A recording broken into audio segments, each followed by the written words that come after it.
Students, we start with the new chapter number 7, evolution.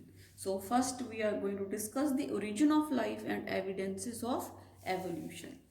ਇਸ chapter ਦੇ ਵਿੱਚ ਆਪਾਂ ਇਹ ਚੀਜ਼ਾਂ ਪੜ੍ਹਨੀਆਂ ਕਿ ਕਿਵੇਂ ਲਾਈਫ ਓਰੀਜੀਨੇਟ ਹੋਈ ਤੇ ਉਸ ਤੋਂ ਬਾਅਦ ਲਾਈਫ ਅਲੱਗ-ਅਲੱਗ ਓਰੀਜੀਨੇਟ ਹੋਣੀ ਇਸ ਕਾਲਡ ਐਵੋਲੂਸ਼ਨ ਤੇ ਕੀ ਸਬੂਤ ਹੈ ਫਿਰ ਜਿਨ੍ਹਾਂ ਤੋਂ ਆਪਾਂ ਨੂੰ ਪਤਾ ਲੱਗਦਾ ਕਿ ਹਾਂ ਵਾਕਈ ਇਦਾਂ ਹੋਇਆ ਤਾਂ that is the are the evidences of evolution. So one by one we're going to study these things. So first of all, bete, the study of history of life forms on earth is called evolutionary biology. Evolution is a process that results in heritable changes in the population.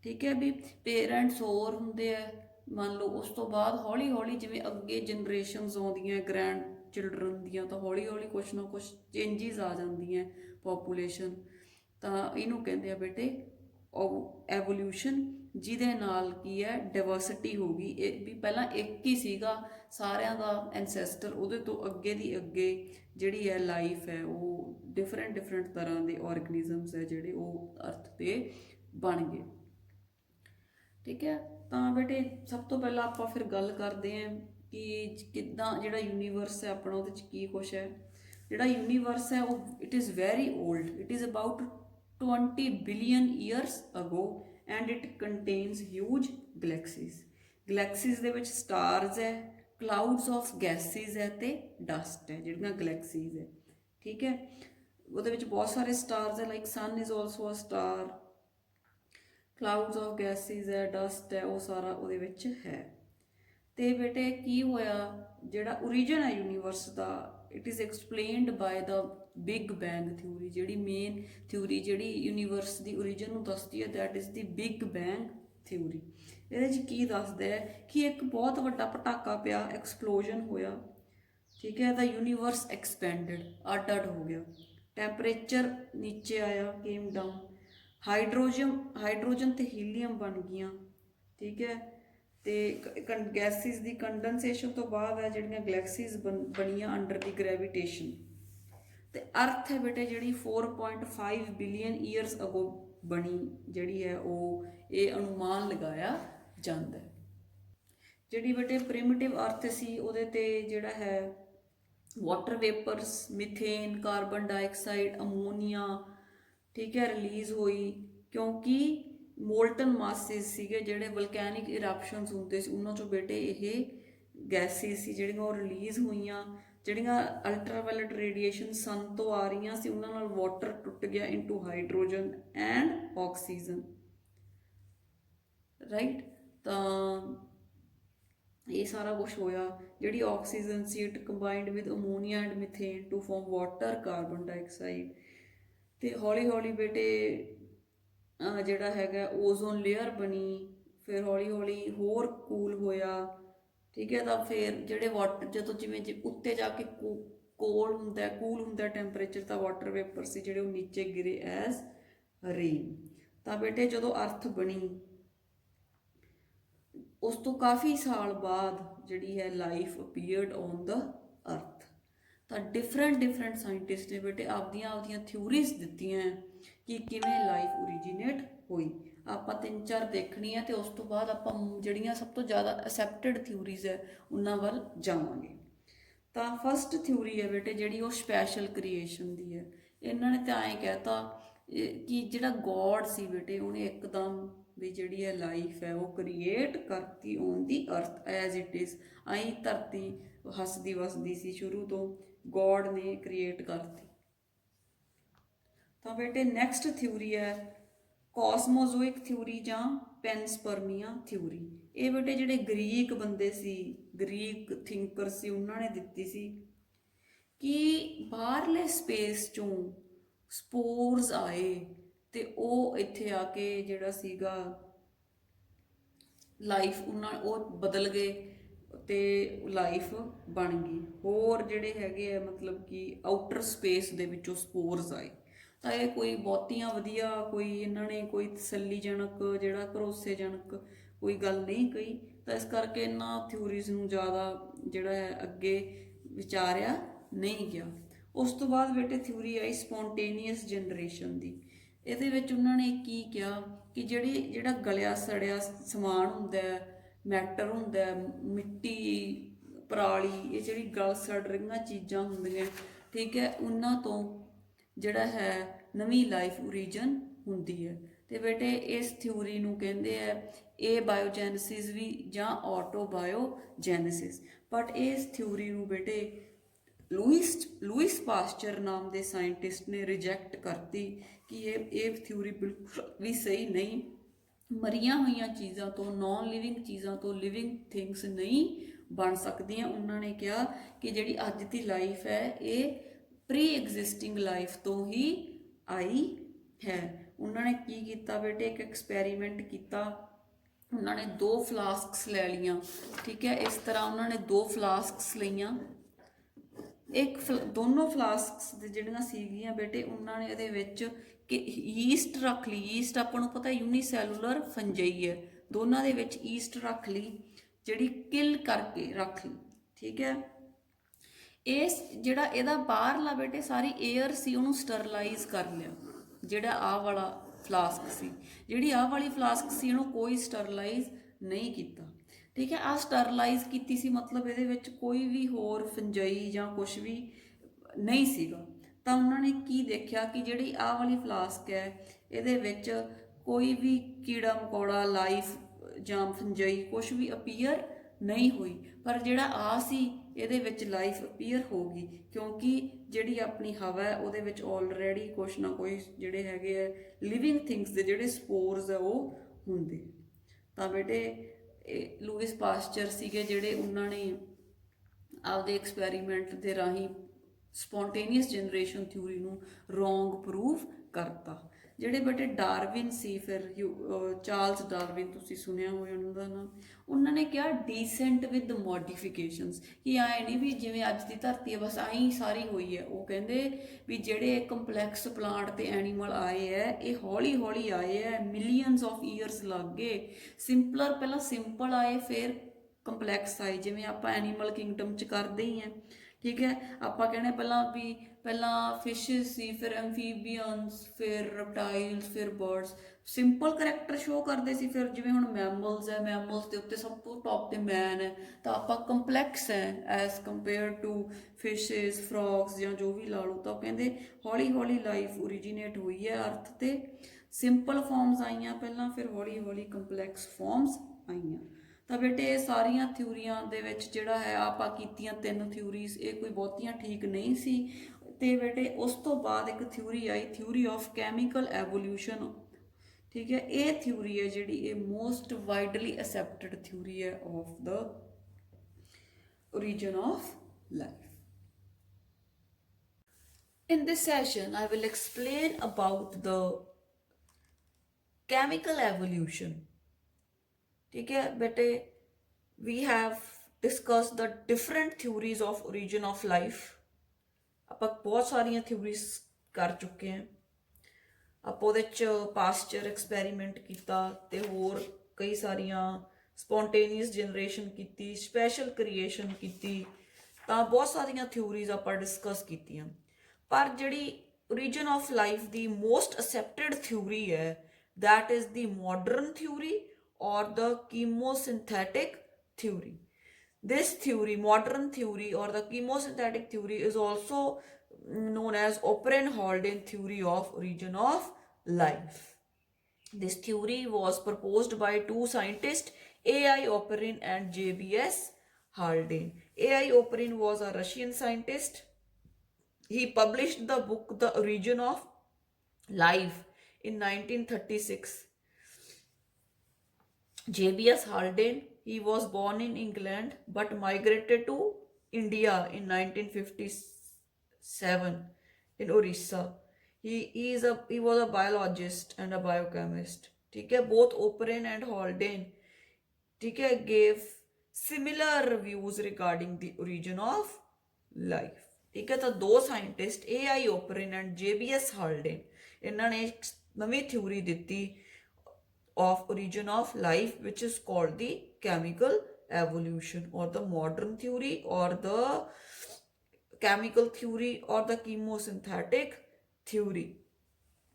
इस theory के हिसाब नाल, ठीक है, primitive life originated in water bodies, कि ਜਿਹੜੀ ਪੁਰਾਣੀ ਧਰਤੀ ਸੀ, ਪ੍ਰਿਮਿਟਿਵ ਅਰਥ ਸੀ, ਉਹਦੇ ਉੱਤੇ ਜਿਹੜੀ ਸਭ ਤੋਂ ਪੁਰਾਣਾ ਜਿਹੜੀ ਲਾਈਫ ਆਈ, ਸ਼ੁਰੂ ਹੋਈ ਲਾਈਫ, ਉਹ ਵਾਟਰ ਬॉडीज ਦੇ ਵਿੱਚ ਆਈ ਬਾਈ ਕੈਮੀਕਲ ਐਵੋਲਿਊਸ਼ਨ।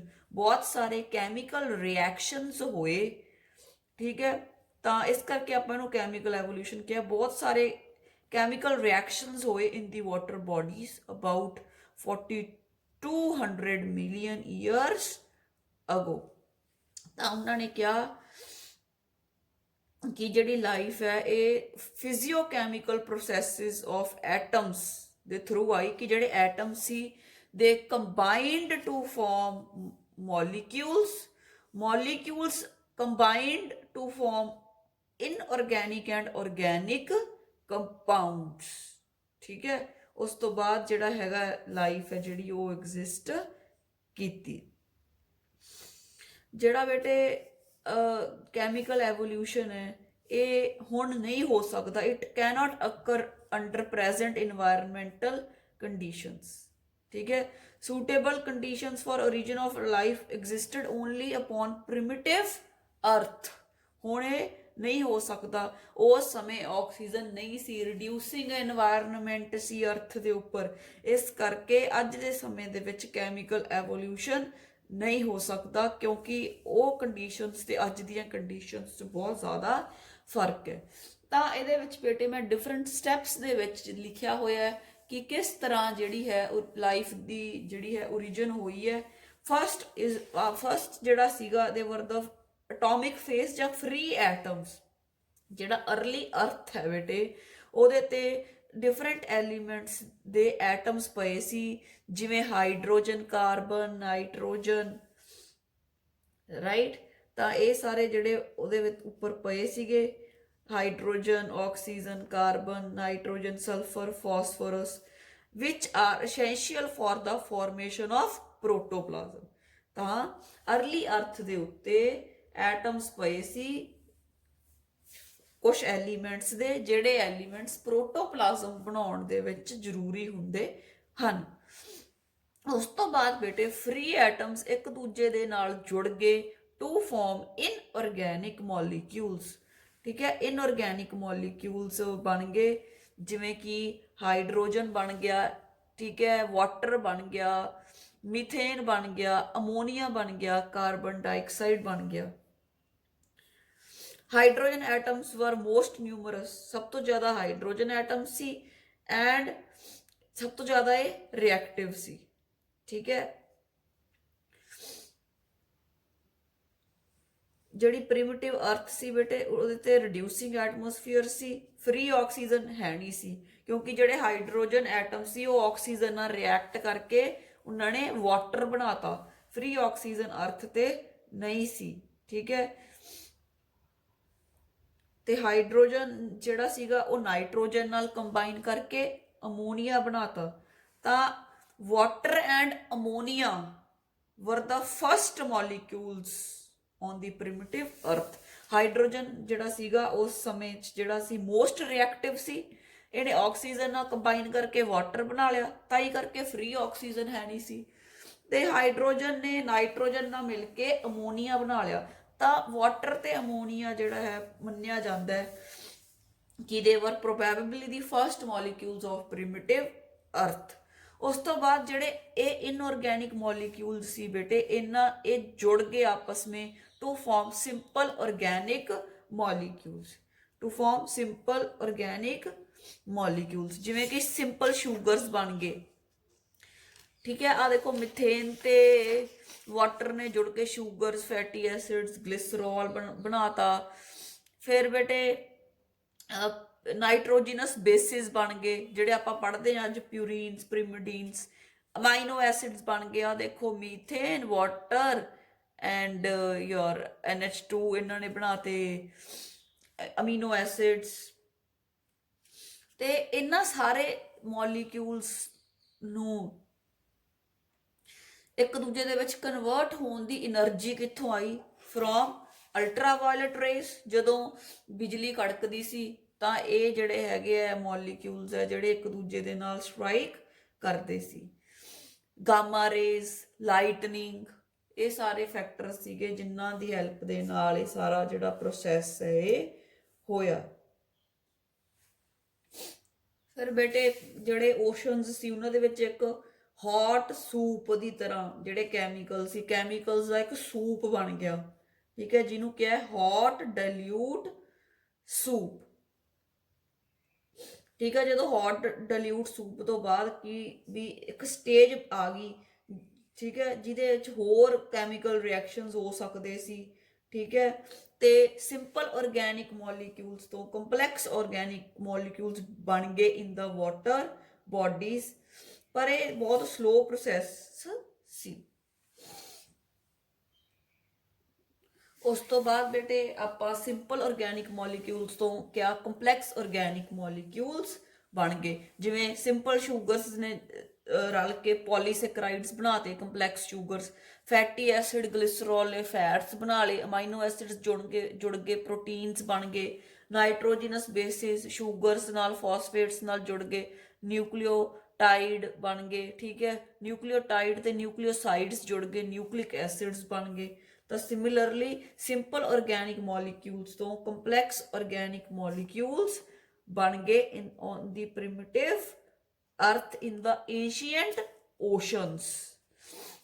ਉਸ ਤੋਂ ਬਾਅਦ ਬੇਟੇ ਜਿਹੜੇ ਕੰਪਲੈਕਸ ਆਰਗੈਨਿਕ ਮੋਲੀਕਿਊਲਸ ਸੀਗੇ ਉਹਨਾਂ ਤੋਂ ਬੇਟੇ ਅੱਗੇ ਬਣ ਗਏ ਕੋਐਸੋਵੇਟਸ, ਠੀਕ ਹੈ, ਕੋਐਸਰਵੇਟਸ ਬਣ ਗਏ। ਓਪਰਨ ਨੇ ਇਹ ਗੱਲ ਦੱਸੀ ਕਿ ਜਿਹੜੇ ਹੈਗੇ ਆ ਪਹਿਲੇ ਜਿਹੜੇ ਬਣੇ ਪ੍ਰੀ ਪੁਆਇੰਟਸ ਉਹ ਕਿਹੜੇ ਹੋ ਸਕਦੇ ਆ, ਕੋਐਸਰਵੇਟਸ, ਠੀਕ ਹੈ। Aggregates of large complex organic molecules, ਕਿ ਜਦੋਂ ਸਾਰੇ ਆਰਗੈਨਿਕ ਮੋਲੀਕਿਊਲਸ ਇਕੱਠੇ ਹੋ ਗਏ ਉਹਨਾਂ ਦਾ ਇੱਕ ਗੁੱਛਾ ਬਣ ਗਿਆ, ਐਗਰੀਗੇਟ ਹੋ ਗਏ, ਠੀਕ ਹੈ, ਤੇ ਇਹ ਅੱਗੇ ਗਰੋਥ ਤੇ ਡਿਵੀਜ਼ਨ ਕਰ ਸਕਦੇ ਸੀ, ਉਹਨਾਂ ਨੂੰ ਉਹਨਾਂ ਨੇ ਕਿਹਾ ਕੋਐਸਰਵੇਟਸ। ਓਪਰਨ ਨੇ ਕਿਹਾ ਕਿ ਜਿਹੜੇ ਕੋਐਸਰਵੇਟਸ ਇਹਨਾਂ ਦੇ ਵਿੱਚ ਬੇਟੇ ਕਾਰਬੋਹਾਈਡਰੇਟਸ, ਪ੍ਰੋਟੀਨਸ, ਲਿਪਿਡਸ, ਨਿਊਕਲਿਕ ਐਸਿਡਸ ਅਕਮੂਲੇਟ ਹੋ ਗਏ, ਰਾਈਟ, ਤੇ ਇਹਦੇ ਬਾਹਰ ਇੱਕ ਵਾਟਰ ਦੀ ਪਰਤ ਬਣ ਗਈ। ਇਹ ਮੋਲੀਕਿਊਲਸ ਇਕੱਠੇ ਹੋ ਗਏ ਤੇ ਇਹਨਾਂ ਦੇ ਬਾਹਰ ਵਾਟਰ ਦੀ ਪਰਤ ਬਣ ਗਈ, ਜਿਵੇਂ ਕਿ ਤੁਸੀਂ ਇੱਥੇ ਦੇਖ ਸਕਦੇ ਹੋ, ਆ ਸਾਰੇ ਮੋਲੀਕਿਊਲਸ ਇਕੱਠੇ ਹੋ ਗਏ ਤੇ ਬਾਹਰ ਹਲਕੀ ਜੀ ਵਾਟਰ ਦੀ ਪਰਤ ਬਣ ਗਈ, ਠੀਕ ਹੈ। ਇਹਨੂੰ ਓਪਰਨ ਨੇ ਕਹਿਤਾ ਕੋਐਸਰਵੇਟਸ। ਉਸ